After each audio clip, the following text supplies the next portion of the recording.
నేతాజీ కనిపించకుండా పోయిన మిస్టరీ చాలా పెద్దది. ఇండియన్ గవర్నమెంట్ దానిని ఇగ్నోర్ చేయలేకపోయింది.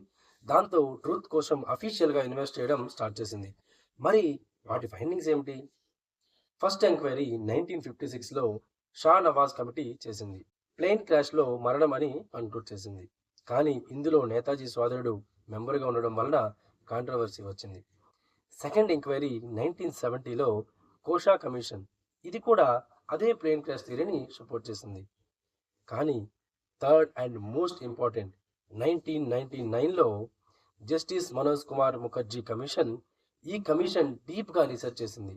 తైవాన్ ఆర్కైవ్స్ను చెక్ చేసింది అండ్ దాని ఫైండింగ్ షాకింగ్ అనిపించింది. ముఖర్జీ కమిషన్ 2005లో తన రిపోర్ట్లో ఏమని చెప్పిందంటే there is no evidence of plane crash at Taipei on August 18, 1945. అంటే అఫీషియల్ స్టోరీ యొక్క కోర్ ఎలాంటి ప్రూఫ్ లేదని. కమిషన్ మరొక ఇంపార్టెంట్ పాయింట్ని యాడ్ చేసింది.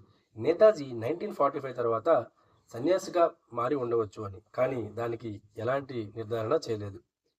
గవర్నమెంట్ ఈ రిపోర్ట్స్ని యాక్సెప్ట్ చేయలేదు. ఫలితం మిస్టరీ మరింత లోతుగా పోయింది.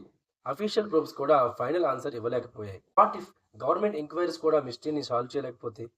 నేతాజీ యొక్క లెగసీ నేడు ఎలా ఉంది? అందుకు ఆయన ఇంకా పవర్ఫుల్ లెజెండ్గా నిలిచి ఉన్నారు.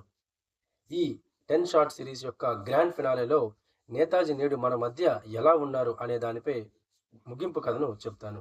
Don't miss last video and subscribe our channel మరిచిన కథలు.